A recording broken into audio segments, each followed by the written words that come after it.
네, 마지막 상과입니다. 이번 과는 쇼, 처치, 보여줘 교회야 라는 의미인데요. 교회가 세상 가운데 어떤 모습으로 드러나야 하느냐라는 건 사실 너무 명백합니다. 바로 소금과 빛으로 드러나야 되고 세상을 섬기는 방식으로 드러나야 되죠.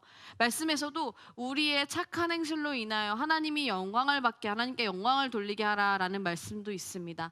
우리가 세상 가운데 소금과 빛으로 드러난다면 세상이 우리를 보고 우리의 빛의 근원인 하나님을 예수 그리스도를 바라보게 될 것입니다.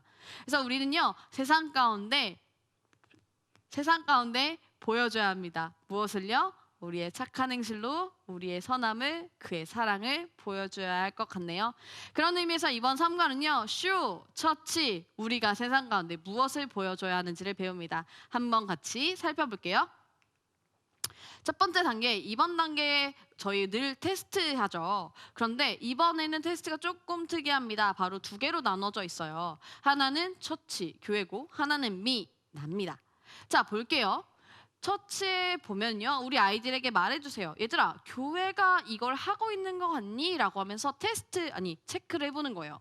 내가 아니라 교회가 어떤지를요.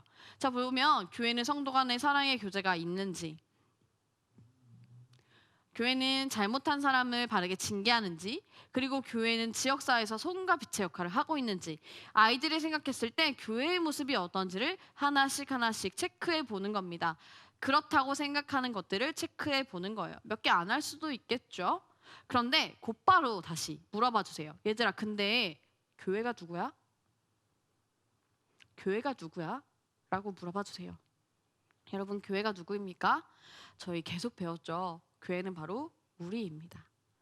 예수님을 믿고 예수님의 몸된 자들, 바로 우리 자신이 교회입니다. 그러면 교회가 세상 속에서 해야만 하는 역할은 바로 우리가 해야만 하는 역할이겠네요. 자, 그러면 이렇게 주어를 바꾸어서 똑같은 질문을 물어보세요. 얘들아, 너는 교회 지체들과 사랑의 섬김을 나누니? 얘들아, 너는 죄들을 저지른 사람들을 적극적으로 권하니? 얘들아, 우리가 있는 곳에서 소금과 빛의 역할을 감당하고 있니? 얘들아, 우리는 어렵고 힘든 이웃을 돕고 있니? 라고 물어봐 주세요.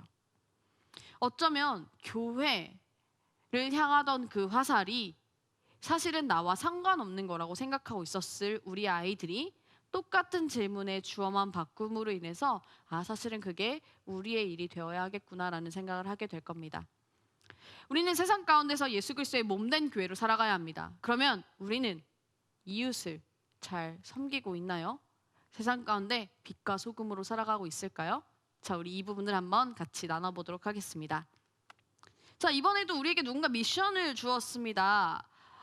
이번에 우리에게 미션을 주는 사람은 군인인 것 같은데요. 자, 어떤 사람이 우리에게 미션 주었는지 함께 영상을 통해 살펴보도록 하겠습니다. 백부장 율리오, 왔나? 자네에게 아주 특별한 임무를 주겠다. 한 죄수를, 죄수는 아니지. 어쨌든 한 사람을 로마까지 호송을 해야겠다. 무슨 일 있어도 로마까지 안전하게 움직여야 하네. 황제에게 가는 거라. 움직이는 내내 그 사람의 일거수일투족을 적어서 보고하게. 아주 복잡한 이해관계가 얽힌 사람이야. 거기서 그가 무엇을 했는지, 무슨 일이 있었는지, 그의 태도가 어땠는지 정확하게 적어서 보고하게. 자, 그럼 출발하게. 항해하기에 아주 좋은 날씨군. 와, 이번 미션은 조금 특이하네요. 뭐죠? 사도 바울을 로마까지 호송하라는 임무입니다. 자, 우리는 백부장이 됐는데요. 총독 베스도가 그를 안전하게 로마까지 호송하고, 그리고 그의 일거수일투족을 모두 다 적어서 보고하라고 합니다. 자, 그러면 우리 함께 떠나보겠습니다. 바울이 로마로 가는 여정을 시작해 볼게요. 여기는 로마로 가는 여정이 담긴 지도가 나와 있습니다. 자, 각 지역에서 사도 바울이 사람들을 어떻게 대했는지를 찾아보는 건데요. 여기서는 공과교재 처음으로 성경책을 찾는 겁니다. 아이들이 사도행전 27장에 나오는 사도 바울의 모습, 그리고 그 사도 바울이 어떤 위치에서 무엇을 했는지 저희가 찾아서 적어보는 거예요. 저희 지금 보고서 써야 되잖아요. 자, 어떻게 적느냐? 그냥 적으면 재미없죠. 부록에 보시면 스티커가 있습니다. 그래서 그 사도 바울이 해당하는 행동을 스티커로 붙이고 그 밑에 그 내용을 적어보는 거예요. 자, 한번 저와 하나씩 살펴보겠습니다. 맨 처음 라세아시 미항이라는 곳에서는요, 사도 바울이 여행을 하려고 보는데 아무리 봐도 낌새가 이상한 거예요. 그래서 어떻게 했냐? 여러분, 이 항에 가면 안 될 것 같습니다라고 경고를 합니다. 나만 살겠다고 하는 경고가 아니라 우리 모두가 이 항해는 조금 위험해요. 여러분 가면 안 될 것 같아요. 라고 이야기를 하고 있어요. 그런데 사람들은 사도 바울의 말을 듣지 않죠. 계속해서 여행을 떠나보는데요. 그러다가 결국 어떻게 되느냐. 사도 바울의 말처럼 위협에 처합니다. 바로 유라굴로라는 광풍을 만나게 되는데요. 자, 이 유라굴로 광풍을 만나 사람들은 모두 다 죽게 돼서 낙담을 합니다. 그런데 이 상황에서 사도 바울이 무엇을 하냐면요. 그들에게 말씀으로 위로를 합니다. 여러분, 제가 믿는 하나님이 그랬는데요. 여러분 아무도 안 죽을 거예요. 걱정하지 마세요. 낙담하지 않으셔도 돼요. 여러분 모두 다 살 겁니다. 라고 그들에게 강하게 위로를 해요. 물론 거기 있는 사람들은 말을 잘 듣지 않았겠죠. 하나님? 그 누군데? 믿지 않는 사람들이 대부분이었을 거기 때문에 아마도 그들은 콧방귀를 뀌었을 겁니다. 그래 봤자지라고요. 자기들이 훨씬 더 많이 항해를 하는 사람들이었으니까요. 어찌 됐건 계속해서 이렇게 유라굴로에 의해서 떠밀려 가다가 어느 연안에 거의 이르렀을 때 사도 바울의 행동이 또다시 등장합니다. 여기서 사도 바울은 뭘 하냐면요. 그들에게 음식을 권해요. 자, 그렇게 여행을 하다가요. 사도 바울이 이제 어느 연안에 도착해서 여기서 뭘 하냐면 사도 바울은 음식을 권해요. 자, 흥미롭죠. 굶주린 자들에게 갑자기 먹을 것을 권합니다. 왜냐면요. 사도 바울은 이 항해가 끝까지 가야 되는데 사람들이 곡기를 끊고 힘들어하면 이 여행이 끝까지 맞춰지지 않을 거라고 생각했어요. 그래서 그들에게 여러분 힘내셔야 돼요. 먹을 거 드셔야 돼요. 먹어야지 우리 살 수 있어요라고 그들을 권합니다. 자, 좀 더 만약에 아마 여기서 사도 바울이 제대로 음식을 먹기를 권하지 않았으면 사람들은 아마 항해를 끝까지 마칠 수 없었을 겁니다. 여기서 헤엄을 쳐서 멜리데라는 섬까지 가게 되니까요. 자, 멜리데라는 섬에 도착했습니다. 여기서 사도 바울은 무엇을 하냐면요. 진짜 흥미롭게도 장작을 떼서 불을 뗍니다. 이때 사도 바울의 나이가 거의 70세가 가까웠다고 합니다. 그러니까 할아버지가 다들 힘들어서 다들 추워서 떨고 있을 때 직접 일어나서 솔선수범을 해가지고 장작을 옮기는 역할을 해요. 자, 그런데 이런 사도 바울의 모습을 보고 사람들은 무슨 생각을 했을까요? 처음에는 사도 바울을 비웃었겠죠. 쥐가 뭔데? 하나님이 어디 있다고. 그런데 정말로 사도 바울 말처럼 단 한 사람도 죽지 않고 멜리데 섬에 도착했을 때 그들은 이렇게 생각했을 겁니다. 진짜? 아무도 안 죽었네. 그런데 그때 보이는 사도 바울의 모습은 그들에게 음식 먹기를 권하고 그들이 다 힘들 때 장작을 떼는 모습들을 보면서 그들의 마음에는 하나님이 누군지 모르겠지만 그 하나님 믿는 사람은 조금 다르네? 라는 생각이 들지 않았을까요? 자, 계속해서 사도 바울은 어떤 모습을 보이냐면요. 결국 로마, 이탈리아에 도착해서는요. 그곳에서 꿈에도 그리던 로마 교회 성도들을 만납니다. 로마 교회 성도들과 만나 사랑의 교제를 나누는데요. 전체적으로 보았을 때 사도 바울은 믿는 자들과는 사랑의 교제를, 믿지 않는 자들에게는 섬김의 모습을 보였던 걸 우리는 알 수 있어요. 우리는 흔히 사도 바울에 대해서 오해를 합니다. 어떤 오해를 하냐면 그 사람은 믿지 않는 사람들에게 계속 복음만 전했을 거야. 다 막 뭘 하든지 그 사람 복음에 미쳐 있는 사람이었을 거야라고 생각할 거예요. 그런데 사실 사도 바울의 삶의 모습을 열어보니 믿지 않는 사람들에게 언제나 복음을 전하고 그들에게 권하기만 했던 것이 아니라 그들을 섬기는 모습을 우리는 발견할 수 있습니다. 자, 이렇게 해서 사도 바울이 로마에 도착했네요. 자, 그러면 로마에 도착한 이후 사도 바울은 어떤 모습을 보였을까요? 자, 여기는 로마입니다. 로마에 도착한 사도 바울의 모습을 여러 사람이 증언하고 있습니다. 그들의 증언에 잘 귀 기울여 보라고 이야기하는데요. 자, 어떻게 이야기할까요? 먼저 교사형 학습 진행 도구에 있는 어떤 영상을 보여주시는데, 자, 이 영상 먼저 한번 같이 볼게요. 다 보셨나요? 들으셨나요?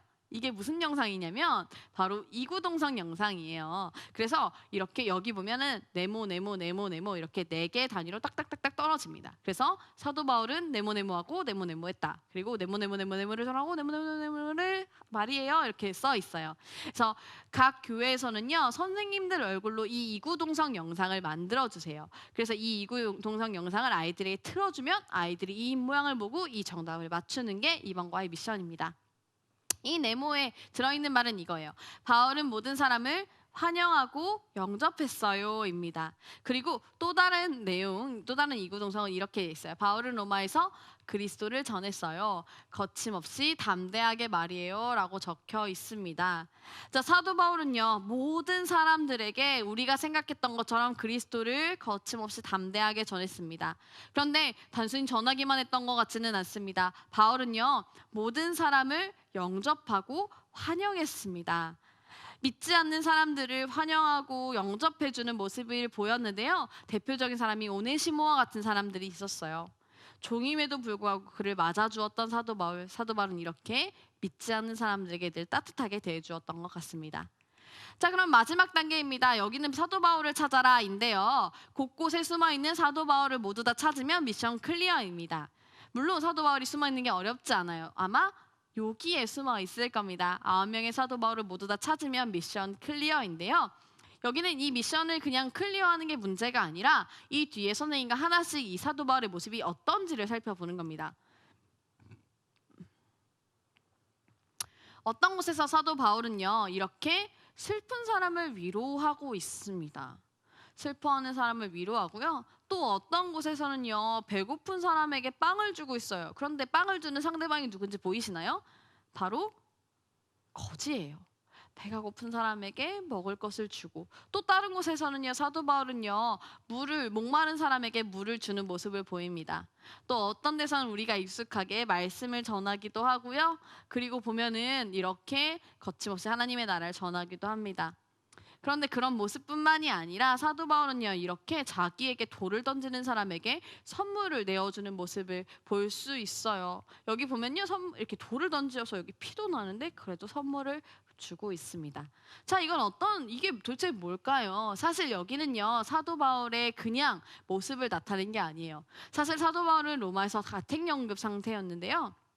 이거는 사도 바울이 했던 말들을 이렇게 그림으로 나타낸 겁니다. 어떤 말이냐면 로마서 12장 14절에서 21절 말씀, 여기 표제하는 뭐라고 하냐면 믿지 않는 사람을 대한 태도라고 나와 있습니다. 사도 바울은 로마서에서요 로마 교회로 보내는 편지에 대해서 믿지 않는 자들을 어떻게 대해야 되는지를 설명하고 있습니다. 너희를 박해하는 자들을 축복하고 저주하지 말아라. 즐거워하는 자들과 함께 즐거워하고 우는 자들과 함께 울어라. 악을 악으로 갚지 말고 모든 사람과 함께 선한 일을 도모하라. 그리고 원수가 배고프거든 먹을 것을 주고 목마른거든 물을 줘라라고 이야기합니다. 사랑하는 여러분, 사도 바울은요 믿지 않는 사람들에게 이렇게 대하라고 합니다. 한마디로 정리하면 뭘까요? 선을 행하라. 낙심하지 말고 선을, 악한 자에게도 악을 악으로 갚지 말고 선으로 악을 이기라고 이야기합니다. 이것이 바로 우리가 세상을 대해야 되는 태도입니다. 세상이 우리에게 돌을 던져도 우리는 그들에게 선을 행해야 합니다. 세상이 우리를 조롱해도 그들이 배고프다면 먹을 것을 주고, 그들이 아프다면 아픈 곳을 돌봐주고, 슬퍼하는 자들과 즐거워하는 자들과 함께 슬퍼하고 함께 즐거워하는 것이 바로 우리가 세상 가운데 섬겨야 하는 모습입니다. 이것이 그리스도인이 세상 가운데 드러나야 되는 참된 모습인 것 같아요. 사도 바울은 자신의 편지에서 이런 원리에 대해서 아주 상세하게 기술하고 있습니다. 이것이 교회인 우리가 세상을 대하는 태도입니다. 자, 여기까지 한다면 우리 백부장으로서의 모든 미션을 완료해야 됩니다. 이승 보고서 여기 백부장 옆에 자신의 이름을 적고요. 미양에서는 어땠는지, 유라굴로를 만났을 때 어땠는지 이렇게 하나하나씩 적어보고, 바울이 로마에 도착해서는 어떤 태도를 취했는지, 그리고 다른 이들을 어떻게 대했는지를 쭉 적어보면서 우리가 세상을 어떻게 대해야 되는지를 한번 알아보면 좋을 것 같네요. 자, 마지막이래요. 브리치입니다. 바울이 이웃을 대하는 태도가 어땠는지를 물어보세요. 아마 선을 행했다고, 착하게 대해주었다고, 섬겼다고 이야기할 겁니다. 그러면 우리는 어떤 태도를 가져야 할 것 같니? 우리 아이들에게 물어봐 주세요. 그리고 자연스럽게 적용으로 넘어가 주시면 되는데요. 그러면 우리는 어떤 모습이어야 할까요? 먼저 아이들에게 물어봐 주세요. 얘들아, 우리가 바라는 교회는 뭐야? 니네가 바라는 교회는 어떤 모습이야? 라고 물어봐 주세요. 아이들이 자유롭게 대답하겠죠. 뭐 사랑이 많은 교회요.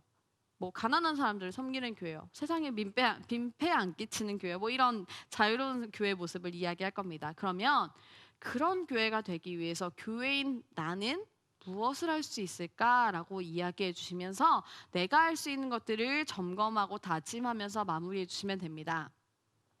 내가 할 수 있는 것, 그런 교회가 되기 위해서, 좋은 교회가 되기 위해서 내가 할 수 있는 것은 무엇일까요? 먼저 간단하게 우리 공동체 안에서, 내가 먼저 적어보고요. 마지막 활동이니만큼 우리 공동체 모두가 어떻게 할 수 있는지를 적어보면서 마지막 적용 활동을 마무리해 보면 좋을 것 같습니다. 우리는 우리를 박해하는 자들을 축복하는 존재로 세상 가운데 부름받았습니다. 그래서 우리는 모든 사람과 더불어 화목하며 그들에게 선으로 악을 이기는 모습을 보여주어야 합니다. 우리 사랑하는 아이들이 먼저는 교회가 되고 우리 안에서 그런 교회가 된 지체들끼리 사랑의 교제가 충만히 흘러넘쳐서 그 사랑이 세상을 향해서도 흘러넘치는, 그래서 결국에는 교회를 사랑하고 세상 가운데 작은 예수의 모습으로 살아가는 우리 청소년 아이들이 되기를 진심으로 축복합니다. 자, 여기까지가 청소년부 공과 교재 강의였습니다. 긴 강의 들어주시느라 너무너무 고생하셨어요. 이번 청소년부 공과 교재는요, 이 스토리라인을 충실하게 전달하기 위해서 되게 애를 썼는데요. 그 과정에서 우리 아이들이 이 사도 바울의 행적을 배우면서 사도 바울이 그랬던 것처럼 자신의 목숨처럼 교회를 사랑하고 세상을 섬기는 그런 우리 아이들이 되기를 진심으로 축복합니다. 네, 지금까지 총회교육개발원 김현지 전도사였습니다. 문의사항이 있다면 저희 쪽으로 언제든지 연락 주시고요. 혹시나 필요한 것들이 있다면 마찬가지로 연락 주세요.